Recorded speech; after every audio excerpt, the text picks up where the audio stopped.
আপনাদেরকে নমস্কার জানাচ্ছি।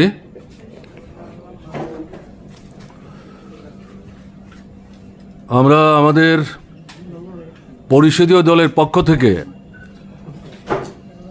সাম্প্রতিক কিছু ঘটনার পরিপ্রেক্ষিতে আমাদের যে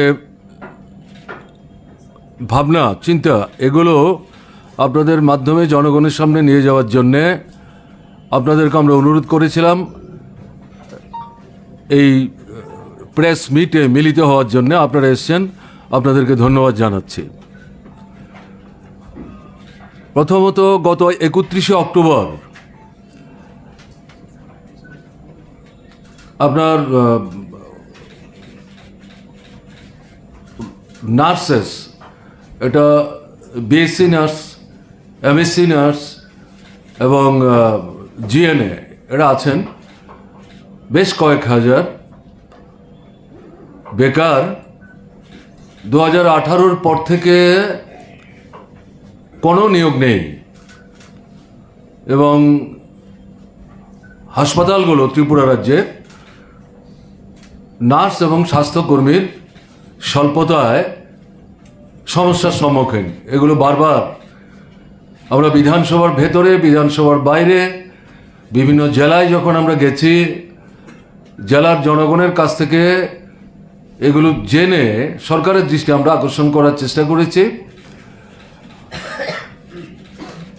কিন্তু ত্রিপুরা সরকার এই সম্পর্কে কোনো কার্যকরী পদক্ষেপ গ্রহণ করেননি। এরই প্রেক্ষাপটে যে কয়েক হাজার পাস করা ট্রেন্ড নার্স এবং স্বাস্থ্যকর্মী তারা বছরের পর বছর ধরে অপেক্ষা করছেন। তারা বারবারই চেষ্টা করছিলেন মুখ্যমন্ত্রীর সাথে কথা বলবার জন্যে, স্বাস্থ্যমন্ত্রীর সাথে কথা বলবার জন্যে, কিন্তু তাদেরকে সুযোগ দেওয়া হচ্ছিল না। তো এরপর তারা সিদ্ধান্ত নিলেন 31 তারিখ তারা মিছিল করে গণেট অপারেশনের মতো করে মুখ্যমন্ত্রী এবং মুখ্যমন্ত্রী, স্বাস্থ্য দপ্তরের দায়িত্বপ্রাপ্ত মন্ত্রী, এবং তাদের বড় আশা ছিল যে স্বাস্থ্যমন্ত্রী, মুখ্যমন্ত্রী তিনি নিজেও তো একজন ডাক্তারবাবু এবং এই হাসপাতালের কাজকর্মের সাথে তিনি তো মুখ্যমন্ত্রীর দায়িত্বে বৃত হওয়ার আগে নিজেই সরাসরিভাবে যুক্ত ছিলেন।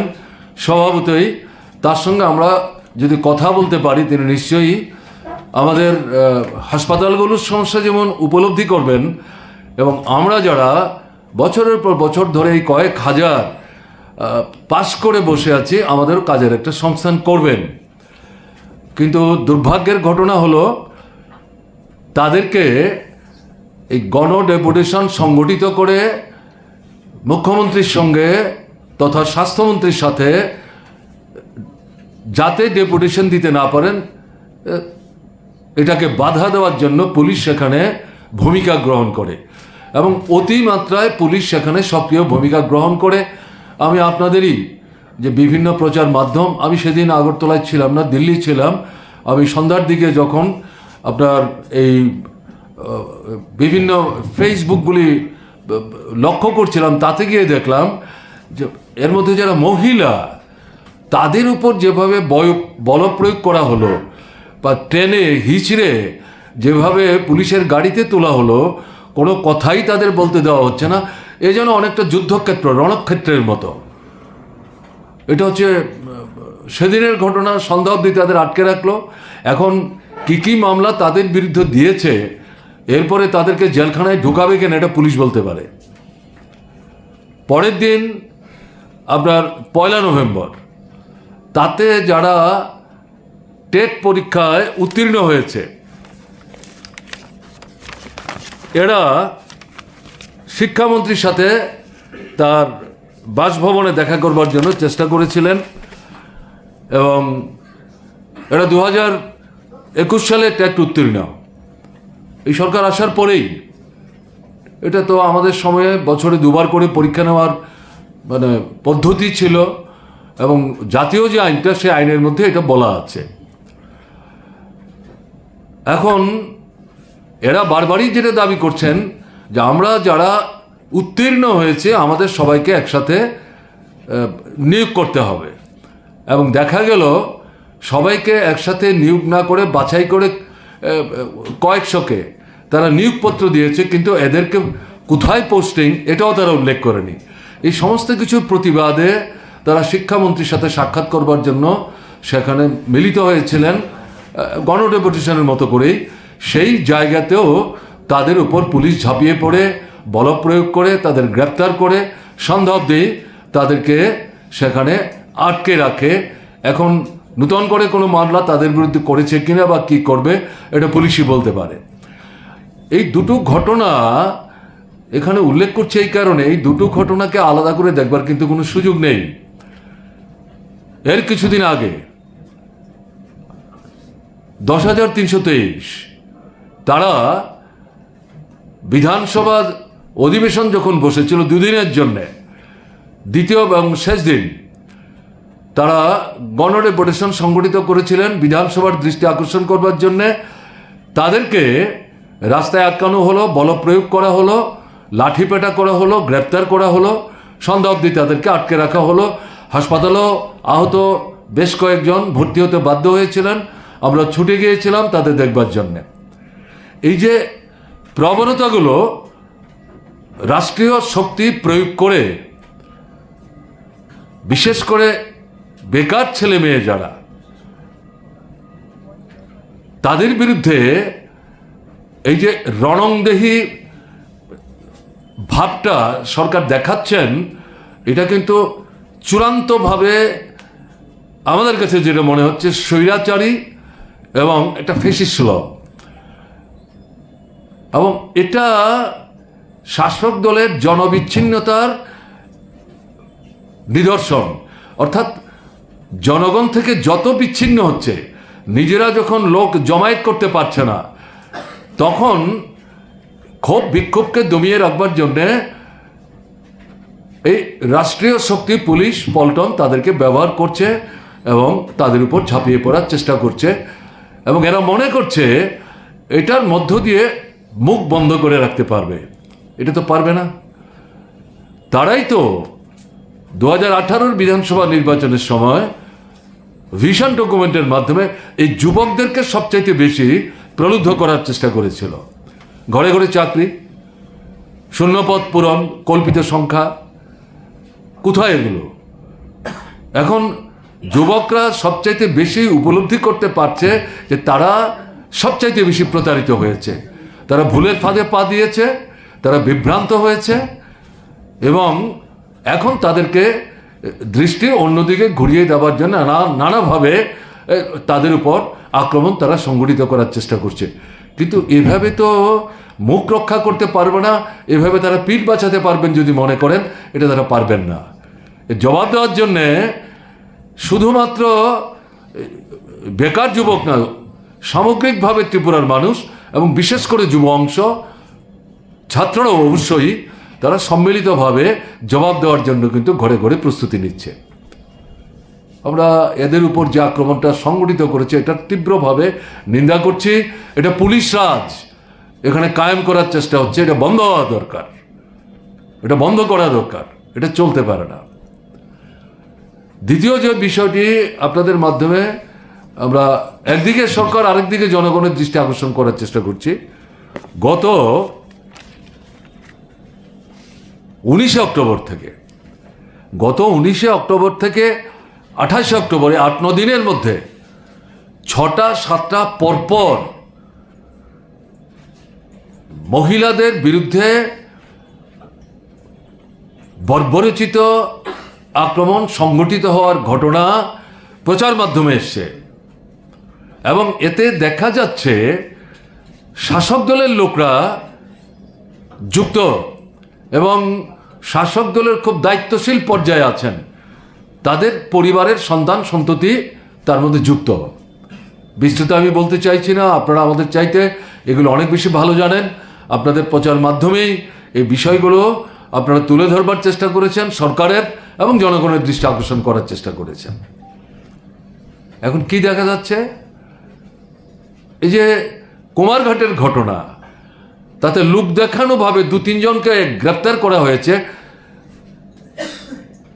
প্রধান অপরাধী যারা, তাদেরকে বাঁচিয়ে দেওয়ার জন্য পুলিশ সেখানে সক্রিয় ভূমিকা নেওয়ার চেষ্টা করছে। খাস কল্যাণপুরে যে ঘটনা ঘটল তাতে গিয়ে দেখা গেল এটা পঞ্চায়েতের উপপ্রধান এবং সেই পঞ্চায়েত বিজেপি চালায়। স্বাভাবিক কারণে এই ভদ্রলোক বিজেপির লোক, এবং যে মেয়েটির শ্লীলতাহানি হলো, ধর্ষিতা হলেন, যে অভিযোগগুলি করলো, এর মধ্যে কয়েকজনকে পুলিশ হয়তো লোক দেখানো গ্রেপ্তার করেছে, কিন্তু প্রকৃত যে পালের গোদা এই যে আপনার ভাইস চেয়ারম্যান সে নাকি পালিয়ে বেড়াচ্ছে, পুলিশ তাকে নাকি ধরতে পারছে না, খোঁজ করছে। এর অর্থটা কি? তা আমি এই ঘটনাগুলি বলছি, এরকম 6টা-7টা ঘটনা এইসবের মধ্যে ঘটে গেছে। এর বাইরে সাবরমে দেখা গেল এটা নিজেদের পাড়া প্রতিবেশীদের মধ্যে ঝগড়া, তাতে গিয়ে এক ভদ্রমহিলাকে মেরে গাছে ঝুলিয়ে রাখলো। যারা মারলো তাদের বিরুদ্ধে কিন্তু পুলিশ এখনো কোনো ব্যবস্থা নিতে পারল না। খোয়াইতে ক্লাস 6-এ পড়ে একটি মেয়ে স্কুলে যাচ্ছে, বাড়িতে ফিরে আসলো না, বেশ কিছুদিন হয়ে গেল, পুলিশ এখনো তার হদিশই করতে পারছে না। তা আমি কথাগুলি বলছি, এই যে 31 তারিখের ঘটনা বললাম, 1 নভেম্বরের ঘটনা বললাম, বিধানসভায়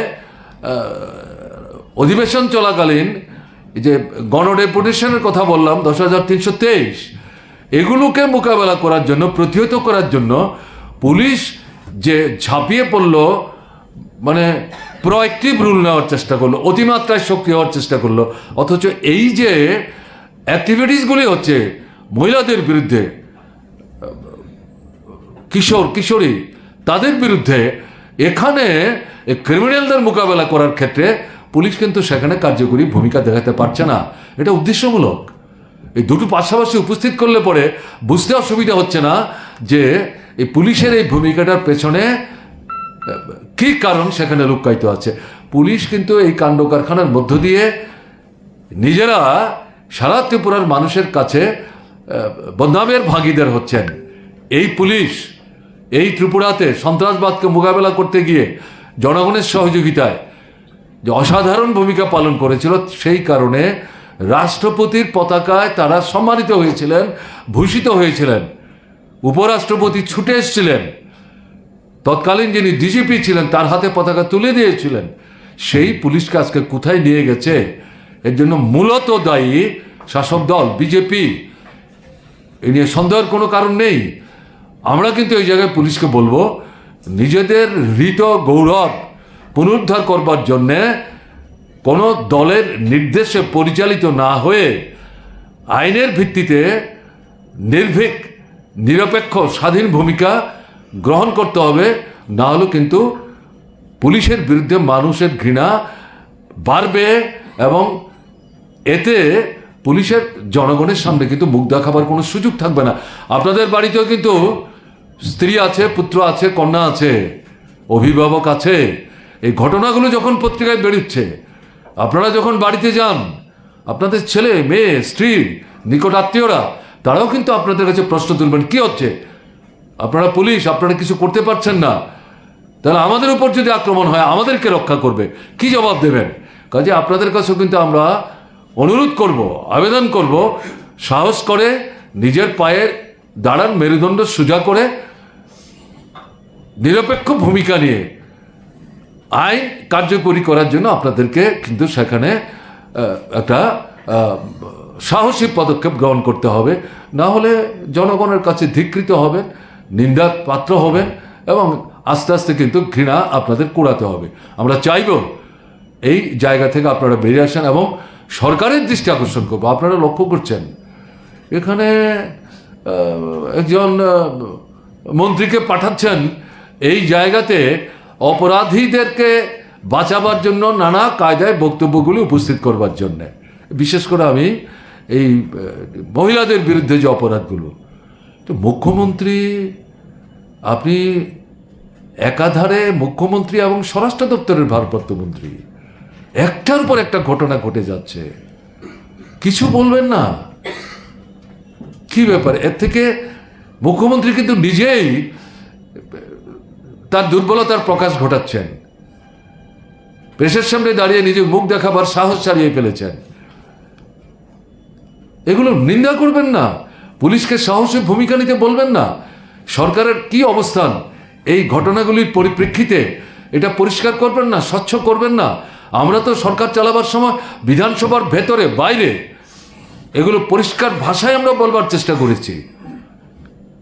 বিরোধী দলকে নিয়ে আমরা সভা করেছি, বৈঠক করেছি, তাদের বক্তৃতা শুনেছি। বিধানসভার ভেতরে সময় দিয়ে সবাই যাতে আলোচনা অংশগ্রহণ করতে পারেন, সরকারের দুর্বলতা থাকলে তাদেরকে বলবার স্বাধীনতা দেওয়া হয়েছে, ত্রুটি চিহ্নিত করবার জন্য অধিকার দেওয়া হয়েছে, পরামর্শগুলি তাদের কাছ থেকে নেওয়ার চেষ্টা হয়েছে। বিধানসভা তো বসছেই না, বিরোধীদের সঙ্গে তো কথাবার্তাই বলতে চাইছেন না, কিন্তু মুখ্যমন্ত্রী আপনি নিজে কিছু বলবেন না, এটা কি বার্তা যাচ্ছে? এতে প্রশ্রয় পাচ্ছে কারা? যারা মহিলাদের বিরুদ্ধে অপরাধগুলি করছে তারা বুঝতে পারছেন, পুলিশ তাদের কাশাঙ্ক স্পর্শ করার চেষ্টা করছে না। স্বরাষ্ট্রমন্ত্রী, পুলিশ মন্ত্রী, ইভেন আমি বলবো ডাইরেক্টর জেনারেল অফ পুলিশ, তিনিও কোনো কথাবার্তা বলছেন না। এটা কোথায় যাচ্ছে আমরা? এটা কিন্তু বাঞ্ছনীয় না। এই অবস্থা পরিবর্তন হওয়া দরকার। আমরা চাইব তারা নিশ্চয়ই এটা কার্যকরী ভূমিকা নেওয়ার চেষ্টা করবেন। এরপরে যেটা বলছি সেটা হচ্ছে এই যে আপনার ত্রিপুরা মেডিকেল কলেজ, তাতে আমরা গিয়ে যেটা দেখলাম,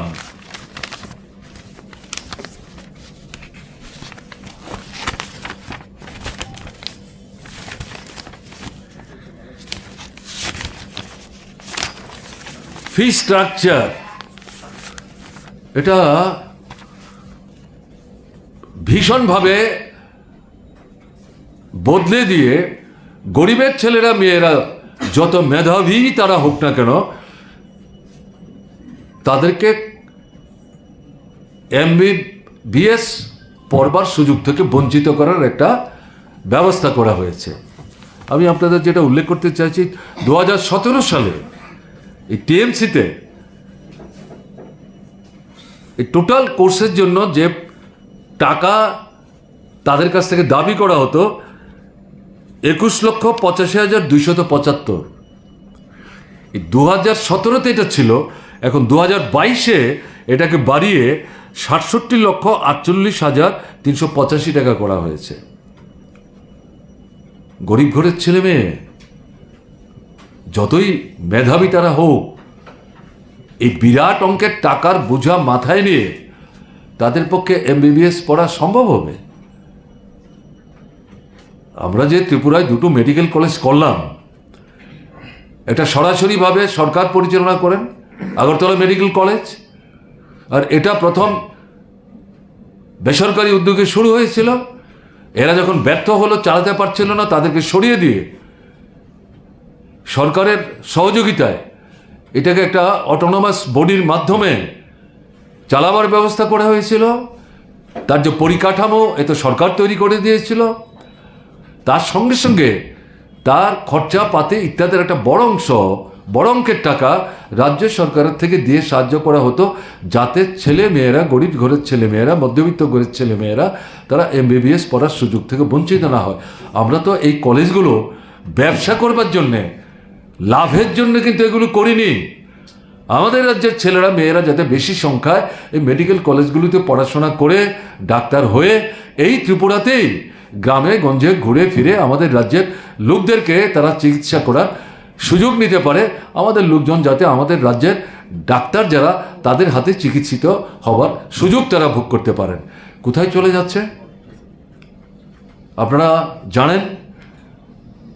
আমাদের সরকার যখন চলছিল, এই দুটো মেডিকেল কলেজ হয়ে গেছে, এটা বিরোধী দলের কোনো মানে ব্যক্তি বিশেষের এটা তারা হজম করতে পারছিল না, সহ্য করতে পারছিল না।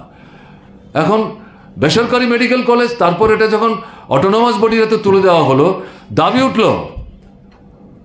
যে এটা কেন আমাদের সরকারি যে মেডিকেল কলেজ তার সাথে মিলিয়ে কেন তার যে ফি স্ট্রাকচার করা হবে না।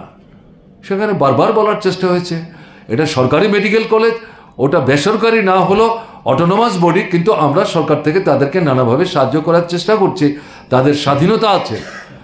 কাজে এই জায়গায় এটা ঘটনা, এটা সরকারি মেডিকেল কলেজের তুলনায় তারা খানিকটা বেশি নিচ্ছেন, কিন্তু না, এটা করা যাবে না।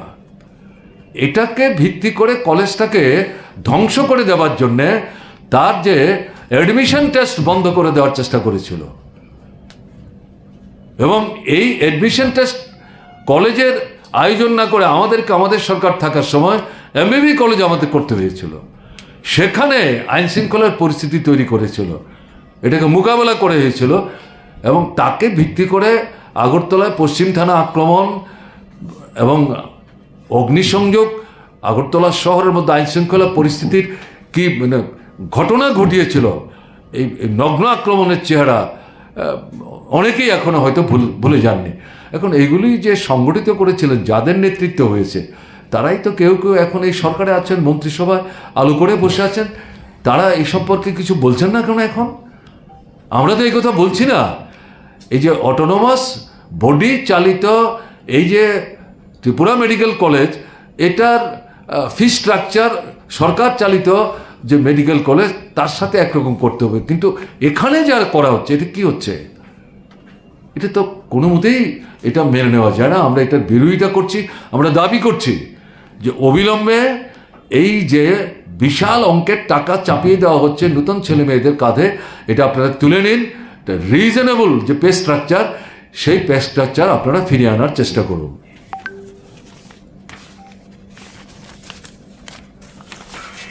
এর বাইরে আমরা যেটা বলবো সেটা হচ্ছে আপনার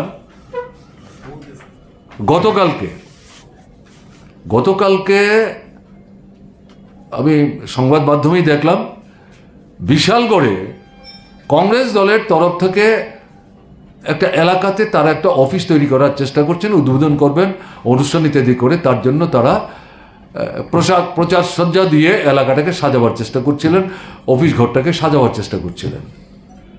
দলবদ্ধভাবে পূর্ব পরিকল্পনা মাফিক বিজেপি দলের তরফ থেকে এই কংগ্রেস দলের কর্মীদের বিরুদ্ধে দৈহিক আক্রমণ সংঘটিত করা হয়েছে, অফিসটিকে নাকি পুড়িয়ে দেওয়া হয়েছে, এবং যে কর্মীরা এই কংগ্রেস দলের হয়ে এই অফিসটি গড়ে তুলবার জন্যে এই প্রস্তুতি নিচ্ছিলেন, তাদের উপর আক্রমণ করে, এবং শুধু তা না, বোমাবাজি করে, আগ্নেয়াস্ত্র তারা ব্যবহার করে। পুলিশের সামনেই ঘটনাগুলি ঘটেছে, এবং ফায়ার ব্রিগেড সেখানে খবর পেয়ে ছুটে গেছে আগুন নিভাবার জন্যে, আহতকে উদ্ধার করবার জন্যে। ফায়ার ব্রিগেড আক্রান্ত হয়েছে, তাদের কর্মীরা আক্রান্ত হয়েছে, এদেরকে হাসপাতালে নিয়ে আসতে পারছে না। বিষয়টা কি? শুধু শাসক দলের অফিস থাকবে, বিরোধী দল কোনো অফিস করতে পারবে না?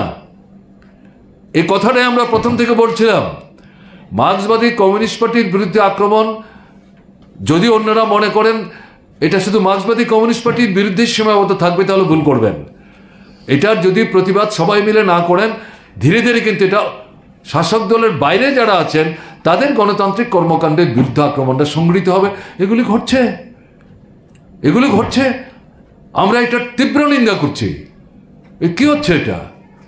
সামনে তো ভোট আসছে কয়েক মাস পরে, তাহলে ভোটে শুধু শাসক দল থাকবে, তাদেরই অফিস থাকবে, তাদের কর্মীরাই প্রচার করবেন, তারাই সভা সমিতি করবেন, অন্যদের কোনো ভূমিকা নাই। তারা কিছু বক্তব্য রাখতে পারবেন না, মানুষের কাছে যেতে পারবেন না, অফিস খুলতে পারবেন না, পতাকা তুলতে পারবেন না, প্রচার সজ্জা এলাকা সাজাতে পারবেন না। এ কি ব্যাপার? এটা এই পঞ্চায়েত থেকে আরম্ভ করে করতো লোকসভার নির্বাচন এবং 4টা বিধানসভার উপনির্বাচন, আগরতলা সহ যে কাণ্ডটা করেছেন, এই 23-এর নির্বাচনে এরকম করবার চিন্তা করছেন? আসল ঘটনা কি? জনবিচ্ছিন্নতা ভীতি তৈরি করেছে। যত দিন যাচ্ছে তারা জনগণ থেকে বিচ্ছিন্ন হয়ে পড়ছেন, এবং তারা বুঝতে পারছে যে 18 নির্বাচনে যে ভোট তারা পেয়েছিলেন, অবিজেপি অবাম এরা সম্মিলিতভাবে বামকে পরাস্ত করার জন্য বিজেপির পতাকা তলে গিয়ে তাদেরকে জয়যুক্ত হতে সাহায্য করেছিলেন। এখন তাদের ঘরেই আগুন লেগেছে, এরাই ওখান থেকে একের পর এক বেরিয়ে যাচ্ছে। এখন পর্যন্ত 6 জন বিধায়ক বেরিয়ে গেছে, আরও নাকি যাবে। কেউ কেউ নাকি পা তুলে অপেক্ষা করছেন কে কোন দল যাবে না, এটা যিনি যাবেন তার উপর নির্ভর করে। এ নিয়ে আমাদের মাথা ব্যথা নেই। আইপিএফটি প্রায় শূন্যের কুঠে এসে দাঁড়াচ্ছে। যারা 2018 নির্বাচনে উপজাতিদের ভোট বিভ্রান্তি তৈরি করে বিজেপির বাক্সে ফেলবার ক্ষেত্রে সাহায্য করেছিল, আইপিএফটির ভোটের বাক্সটা এখন খালি হয়ে গেছে। অন্য আরেকটা উপজাতি অংশের মানুষের মধ্যে দল তৈরি হয়েছে, তারা আরেকটা স্লোগান দিয়ে তাদেরকে সংগঠিত করার চেষ্টা করছেন। এবং গত এডিসি নির্বাচনে দেখা গেল বিজেপি যেটা ভেবেছিলেন সরকারে আছেন এটাকে ব্যবহার করে তারা এডিসিও দখল করবেন, কিন্তু পারলেন না। এখন এরকম একটা জায়গায় দাঁড়িয়ে তারা বুঝতে পারছেন যে উপজাতি এলাকায় বিজেপির তো ভোট টুট পাওয়ার সম্ভাবনা অনেকটা কমে গেছে। আর অনুপজাতি এলাকায় যাদের উপর ভর করে 51 বা 50-এর বেশি ভোট পেয়েছিলেন, এই জায়গাটা তো টান ধরতে শুরু করেছে। এটাকে ধরে রাখতে পারছেন না। হিসেব নিকেশ করতে গিয়ে এত ভীত সন্ত্রস্ত হচ্ছেন, বিহ্বল হয়ে পড়ছেন, তার 23-এ কি হতে যাচ্ছে এটা তারা আগাম অনুমান করতে পারছেন। তার জন্য বিরোধীদেরকে কোনো মতেই তারা মাথা তুলতে দিতে চাইছেন না। কি ব্যাপার এটা? আজকে রক্তদান শিবির, ভারতের গণতান্ত্রিক যুব ফেডারেশন প্রতিষ্ঠার 43 বার্ষিকী, 43 বছর পূর্ণ হয়েছে। ত্রিপুরার ডিওএফআই নেতৃত্ব আবেদন করেছে সারা রাজ্যে যাতে ভারতের গণতান্ত্রিক যুব ফেডারেশন নেতৃত্ব উদ্যোগ নিয়ে মহকুমায় মহকুমায় এলাকায় এলাকায় স্বেচ্ছা রক্তদান শিবিরের আয়োজন করে। অনেক জায়গায় হচ্ছে। বিলোনিয়াতে অঞ্চল স্তরে এই রক্তদান শিবিরের আয়োজন করা হয়েছিল। তাপস দত্ত, তিনি একসময় ছাত্রনেতা ছিলেন, যুব সংগঠনের নেতৃত্ব করেছেন, এখন ভারতের কমিউনিস্ট পার্টি মার্ক্সবাদের বিলোনিয়া বিভাগীয় কমিটির সম্পাদক। যে এলাকায় তার বাড়িটা, সেই এলাকার যুবকরা তারা ঠিক করেছেন আজকে সেখানে তারা রক্তদান শিবির করবেন। গোপন কিছু নাই, পুলিশ জানে। সেখানে গিয়ে দলবদ্ধভাবে বিজেপির লোকরা বাড়িটাকে আক্রমণ করে দিল। বাড়ির চারিদিকে যে সীমানা কেটে তছনছ করে দিয়েছে, ঢিল পাটকেল মেরেছে, বাড়িতে ঢুকে যাওয়ার চেষ্টা করছে। এবং ডাক্তারবাবুরা যারা রক্ত দান শিবিরে রক্ত সংগ্রহ করতে গেছেন তাদের মধ্যে 1-2 আহত হয়েছেন এই বিজেপি আক্রমণকারীদের আক্রমণের মুখে। কি হচ্ছে এটা? হচ্ছেটা কি? পুলিশ এরপরে গেছেন, পুলিশ গিয়ে এই শিবির যারা সংগঠিত করছেন তাদেরকে নাকি অনুরোধ করছেন যে আপনারা এটা বন্ধ করেন, এটা করবেন না। অদ্ভুত ঘটনা। সমস্ত কিছু উপেক্ষা করে সেই জায়গায় রক্তদান শিবির সংগঠিত হয়েছে। আমি যা খবর পেলাম আমি একটু আগে, 26 জনের মতো যুবক যুবতী সেখানে এরপরে রক্ত দিয়েছেন। এগুলো কিসের লক্ষণ? গতকালের ঘটনা বিশালগড়, আজকের ঘটনা বিলোনিয়া, এই দুটোকে যদি একসাথে করে দেখবার চেষ্টা করেন তাহলে এর থেকে কি পরিষ্কার হচ্ছে? ভীতি, জনবিচ্ছিন্নতা। এবং এরা বুঝতে পারছেন এই স্বাভাবিকভাবে বিরোধীদের কাজ করবার সুযোগ দিলে পর তাদের পায়ের তলার মাটি তো খসতে শুরু করেছে, এরপরে গর্তে পা ঢুকে যাবে, মুখ দেখাবার সুযোগ নেই। এবং মানুষ কিন্তু ঘরে ঘরে প্রস্তুত হচ্ছে। ফলে এই যে ঘটনাগুলি ঘটছে এগুলি তীব্রভাবে আমরা নিন্দা করছি। বিশালগড়ের ঘটনা যেমন আমরা নিন্দা করছি, সেখানকার পুলিশের যে দুর্বল অবস্থান, বা বলা যায় শাসক দলের দুর্বৃত্তদের এই আক্রমণ এই পুলিশের সামনে যেভাবে সংগঠিত করতে পারলো, এটার আমরা নিন্দা করছি। কি করে বোমাবাজি করতে পারে, কি করে সেখানে আগ্নেয়াস্ত্র ব্যবহার করতে পারে, এখন পর্যন্ত কেন তাদেরকে গ্রেপ্তার করা সম্ভব হলো না? কি করে বিলোনিয়াতে রক্তদান শিবিরে এভাবে আক্রমণ করতে পারে, তাদের বিরুদ্ধে কেন কোনো পুলিশ কোনো ব্যবস্থা নিচ্ছে না? এভাবে চলতে থাকবে, মানুষ এটাকে মেনে নেবেন? মানুষ কিন্তু এটাকে মেনে নেবেন না। তাই এই ঘটনাগুলো সাধারণ মানুষ দেখছেন, অভিজ্ঞতার সঞ্চয় করছেন, মানুষ কিন্তু প্রস্তুতি নিচ্ছেন। 23-এর নির্বাচনে এই পদ্ধতিতেই যদি মনে করেন মানুষের ভোট লুট করে ক্ষমতায় টিকে থাকবেন, তাহলে কিন্তু তারা মানে মূর্খের সঙ্গে বাস করছেন। ত্রিপুরা রাজ্যের মানুষ পঞ্চায়েতের নির্বাচন, নগরের নির্বাচন,